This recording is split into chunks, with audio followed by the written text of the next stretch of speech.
hanya memikirkan satu peraturan penting. Kenapa kau lakukan hari ini kalau kau bisa melakukannya besok? Bercanda.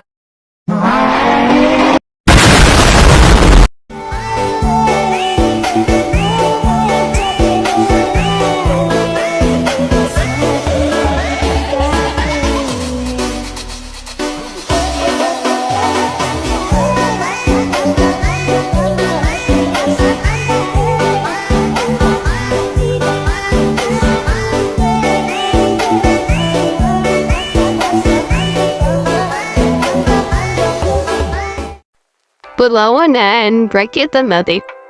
Perlawanan rakyat Ternate. Perlawanan ini terjadi karena sebab-sebab berikut ini. 1. Portugis melakukan monopoli perdagangan. 2. Portugis ikut campur tangan dalam pemerintahan. 3. Portugis membenci pemeluk agama Islam karena tidak sepaham dengan mereka. 4. Portugis sewenang-wenang terhadap rakyat.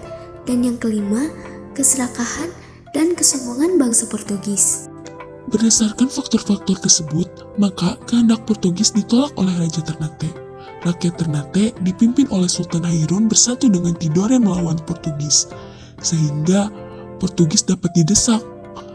Perlawanan rakyat Maluku membuat Portugis terdesak dan meminta bantuan dari Malaka. Bala bantuan pun segera datang dari Malaka yang dipimpin oleh Antonio Galvão.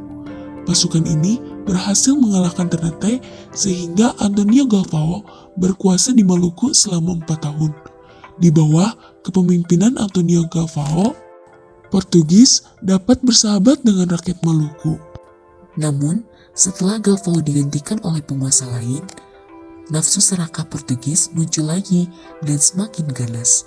Portugis memaksa Sultan Ternate, yaitu Sultan Hairun, untuk menerima kekuasaan Portugis dan hanya menjual cengkih dan pala kepada Portugis. Ketika Sultan Hairun akan membicarakan masalah perdagangan dengan Portugis ini, beliau dibunuh secara licik. Rakyat Maluku tidak tinggal diam, perlawanan kembali berkobar. Perlawanan rakyat Ternate dipimpin oleh Sultan Hairun pada tahun 1565. Portugis semakin terdesak dan siasat perundingan pun mulai dijalankan oleh Portugis. Perundingan antara Kerajaan Ternate dan Portugis diadakan pada tahun 1565. Dalam perundingan tersebut, Portugis melakukan kelicikan, yaitu membunuh Sultan Hairun. Terbunuhnya Sultan Hairun jelas memancing kemarahan rakyat Ternate. Perlawanan rakyat Ternate dilanjutkan di bawah pimpinan Sultan Babuwa, putra Sultan Hairun. Bersama rakyat, Sultan Babuwa bertekad menggempur Portugis. Pasukan Sultan Babuwa memusatkan penyerangan untuk mengepung benteng Portugis di Ternate. 5 tahun lamanya, Portugis mampu bertahan di dalam benteng yang akhirnya menyerah pada tahun 1575 karena kehabisan bekal.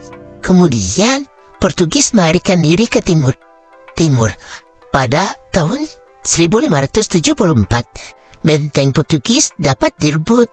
Kemudian, Portugis menyingkir ke Hitu dan akhirnya menguasai dan menetap di Timur. Perlawanan Kesultanan Aceh. Akibat dari perjanjian Siak 1858, Sultan Ismail menyerahkan wilayah Delhi, Langkat, Asahan, dan Serdang kepada Belanda. Padahal daerah-daerah itu sejak Sultan Iskandar Muda berada di bawah kekuasaan Aceh. Belanda melanggar perjanjian Siak, maka berakhirlah perjanjian London tahun 1824. Isi perjanjian London adalah Belanda dan Britania Raya membuat ketentuan tentang batas-batas kekuasaan kedua daerah di Asia Tenggara, yaitu dengan garis lintang Singapura. Keduanya mengakui kedaulatan Aceh. Aceh menuduh Belanda tidak menepati janjinya, sehingga kapal-kapal Belanda yang lewat perairan Aceh ditenggelamkan oleh pasukan Aceh. Perbuatan Aceh ini didukung Britania. Dengan dibukanya terusan Suez oleh Ferdinand de Lesseps, menyebabkan perairan Aceh menjadi sangat penting untuk lalu lintas perdagangan. Ditandatanganinya Perjanjian London 1871 antara Inggris dan Belanda, yang isinya Britania memberikan keleluasaan kepada Belanda untuk mengambil tindakan di Aceh. Belanda harus menjaga keamanan lalu lintas di Selat Malaka. Belanda mengizinkan Britania bebas berdagang di Siak dan menyerahkan daerahnya di Guyana Barat kepada Britania. Periode Perang Aceh. Perang Aceh terjadi dalam 4 periode sepanjang tahun 1873 hingga 1904 itu. Periode pertama Perang Aceh terjadi pada tahun 1873 hingga 1874. Saat itu pasukan Aceh dipimpin Panglima Polim dan Sultan Mahmud Shah. Sementara Serdadu Belanda bergerak dipimpin oleh Kohler dengan kekuatan 3.000 pasukan. Perang periode pertama ini dimenangkan rakyat Aceh dengan tewasnya Kohler pada 14 April 1872. Periode kedua Perang Aceh terjadi pada tahun 1874 sampai 1880. Rakyat Belanda dalam periode kedua ini dipimpin oleh Tuanku Muhammad Daud. Belanda yang dipimpin oleh Jenderal Jan van Zwelten berhasil menguasai Istana Sultan Aceh pada 26 Januari 1874. Perang Aceh periode pertama dan kedua ini tergolong perang total, dengan kekuasaan politik Aceh masih utuh meski pusat pemerintahannya berpindah-pindah. Sementara Perang Aceh periode ketiga terjadi pada 1881 sampai 1896. Dalam periode ini rakyat Aceh melancarkan strategi perang gerilya di bawah pimpinan Teuku Umar. Pada periode ketiga ini muncul sejumlah tokoh perang Aceh seperti Teuku Umar, Cut Nyadin, Tengku Cikdi Tiro, Cut Muita, dan seterusnya. Adapun periode Perang Aceh keempat terjadi pada 1896 sampai 1910. Periode keempat ini berlangsung secara sporadis tanpa adanya komando dari pusat pemerintahan Aceh. Untuk memenangkan Perang Aceh, Belanda menggunakan siasat berupa penyamaran Snoek Hargenje ke dalaman Aceh. Tujuan penyamaran ini adalah untuk mengetahui titik lemah perjuangan rakyat Aceh. Selama 2 tahun menyamar, Snoek Hargenje akhirnya bisa memberikan sejumlah usul kepada kerajaan Belanda untuk dapat mengalahkan Aceh. Usulan itu salah satunya dengan merebut hati rakyat Aceh.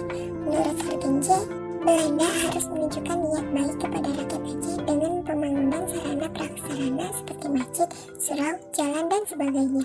Siasat Snoek Hargenje itu diterima dan dijalankan oleh Belanda. Alhasil, lambat laun Belanda dapat melemahkan kekuatan perlawanan Aceh.